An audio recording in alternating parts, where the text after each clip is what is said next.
Hey everyone, welcome to another master class where we discuss all of the topics that are essential for your astro photography journey to get the best images with your equipment.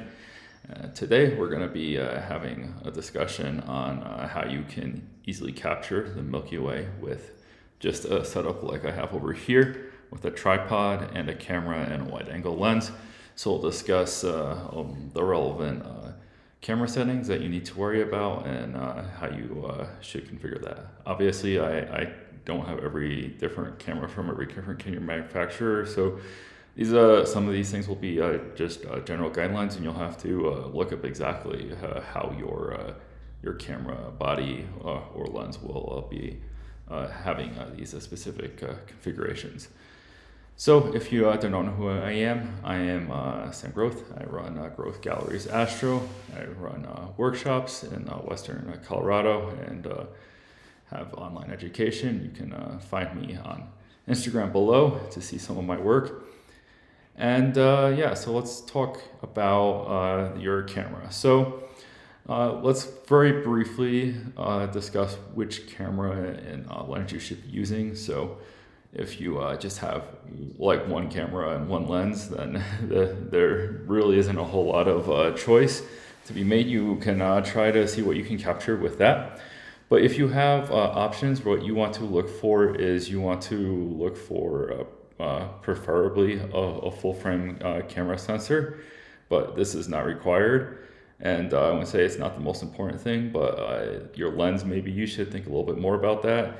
If you can find a wide angle lens, so something probably 24 to 28 millimeters or wider. This lens here is a 14 millimeter. I've captured quite a few images with this one, and I've been capturing a lot with my 14 millimeter lens lately, and so it's really easy to get some pretty great shots with just your tripod and a setup like this.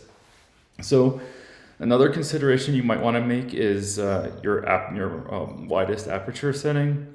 So in general, when you're shooting astrophotography, you want to allow as much light into your camera as you possibly can.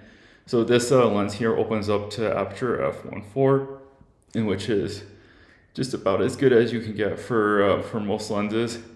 And so it allows a lot of light in. I can capture like around 13-second exposures at 16 to 3200 ISO, and I can get really fantastic results. So a lot of the panoramas that if you follow my content that I take have actually been captured with this, with just a tripod, and I will pan and capture all the images for my entire panorama, and it won't be tracked for the sky or the foreground. Like, I can literally take 13-second exposures with the setup here with the f1.4 aperture on this lens with the 24 millimeter. It's really fantastic results.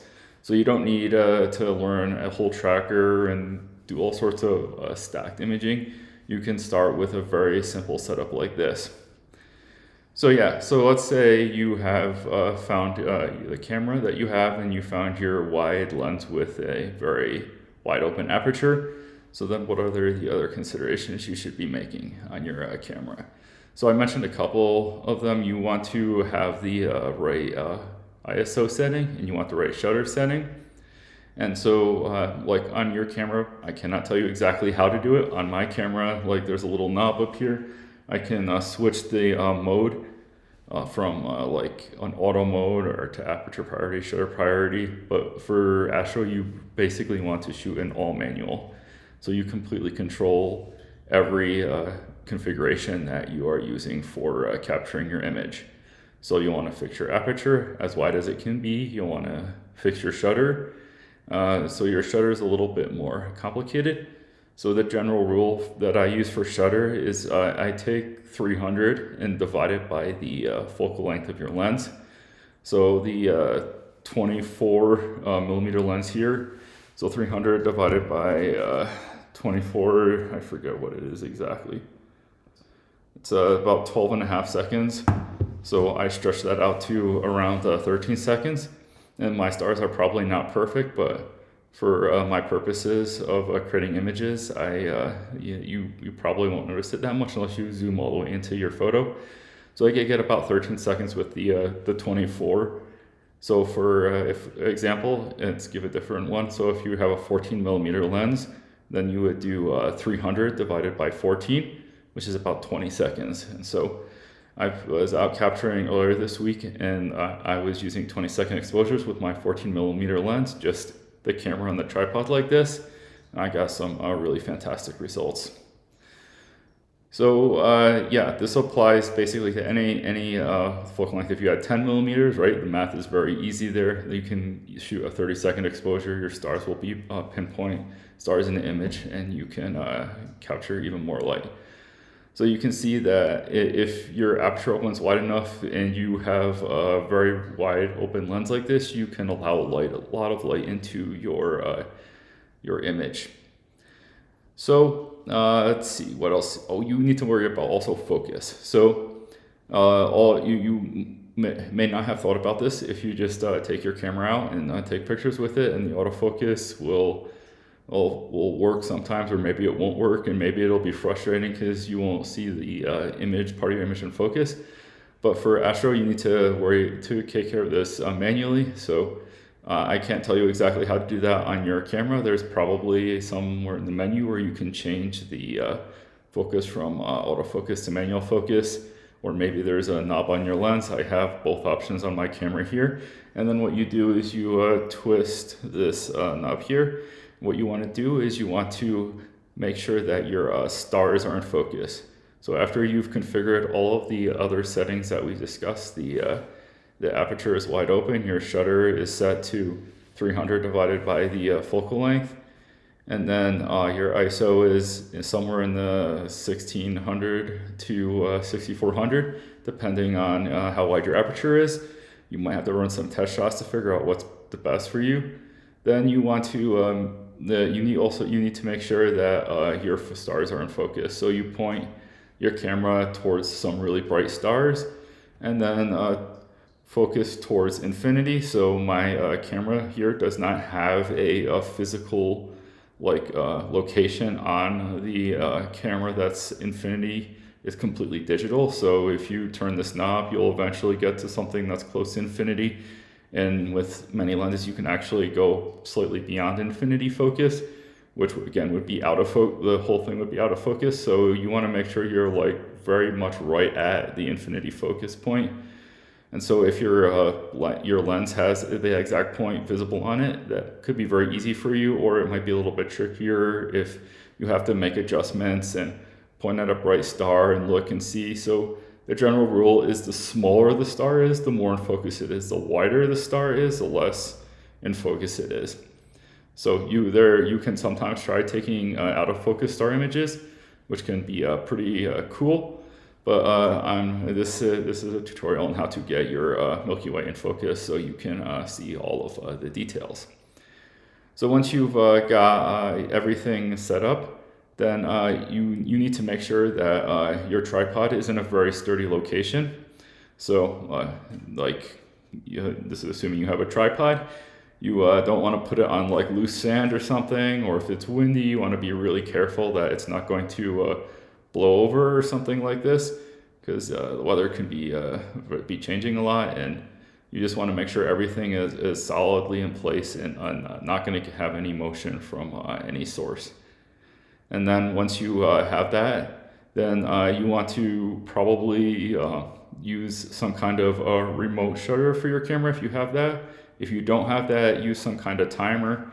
So basically every camera has a timer which will allow you to say, take the image in 2 seconds, 10 seconds or something like that.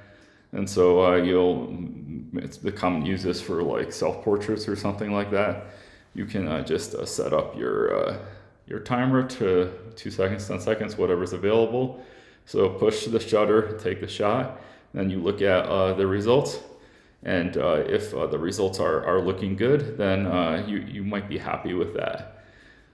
So, and then obviously the first result you get will probably not be completely perfect, right? And you might want to take multiple test shots and And then after you take a shot, you want to bring up your preview menu of the image, zoom all the way in and look at the stars. Make sure your stars are not trailing. Make sure they look like they're pinpoints and focus. And then you probably want to also check the histogram to see how bright the image is, right?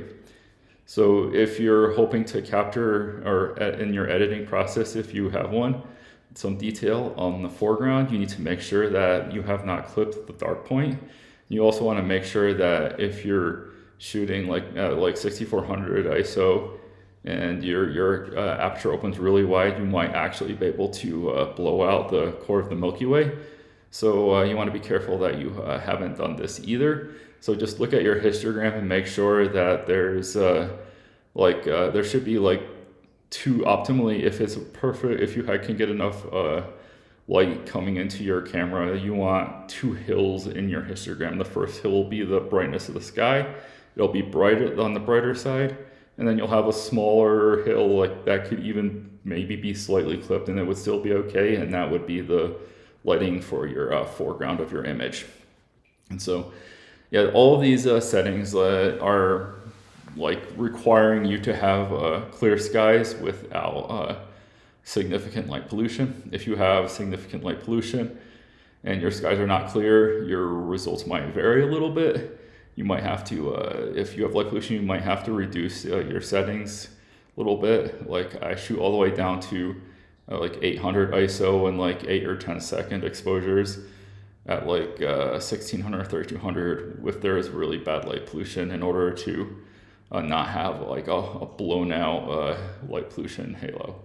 So depending on your conditions, you might have to make some slight variations. But the general settings of like I would say 3200, the shutter speed of 300 over your focal length of your lens, and your aperture as wide open as possible, and that should get you a result where you can at least see some details in the Milky Way. Might not get you like lighting in your foreground.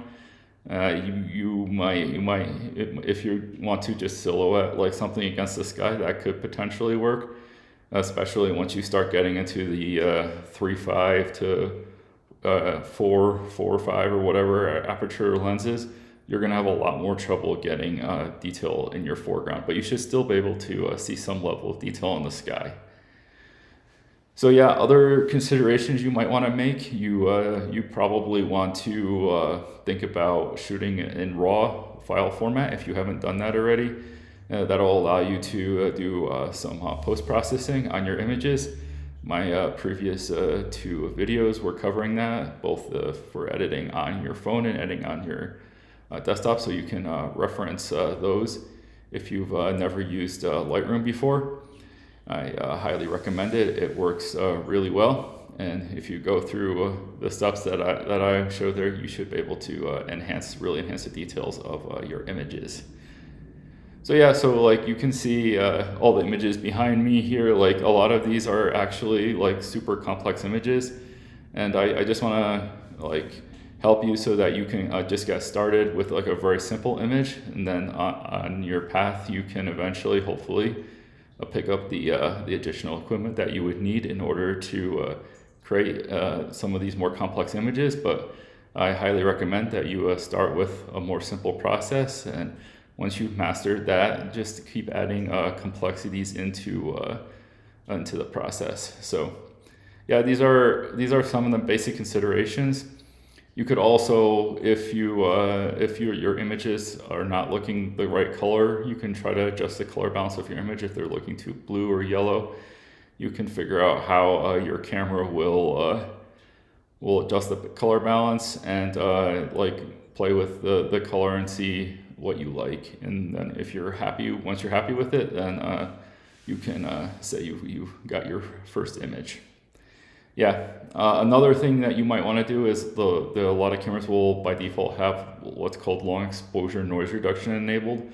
So the concept behind this is they want to provide a cleaner image without you having to think about the process of how to remove the noise from your image. So the general process is inside of your camera, what it will do is it'll take your first image. So say you're taking a 20-second exposure. It'll capture a 20-second exposure. It'll close the shutter and take another 20-second exposure, and then it will subtract the dark exposure, the second one, from the main exposure, which will help remove some of the camera sensor noise. So you might get a cleaner result. And makes your images take longer. So if you don't mind that and you're not planning to do any editing or anything with your images, you can just keep that on and wait for each 20-second exposure, for in the example would be 40 seconds long. But you'll get cleaner results if you're not going to edit. If you are going to post-process and edit in Lightroom or some other tool, you probably can do just as good with the editing tools to clean up the problems in your image. So then in that case, I would recommend turning it off. Yeah, I'm trying to think if there's anything else. Yeah, so I think those are just some basic guidelines for getting started. And if you have additional questions, you can drop those in the chat or the discussion, or you can find me on Instagram and message me. I'm happy to help you get your first Milky Way shot this summer. And yeah, if you are interested in meeting me in person, you can find my workshop details down below here. I just had a great workshop this past week with someone who was getting their first shots, and so just really exciting to see people walk through this process and learn how their equipment works in new conditions and get some great results.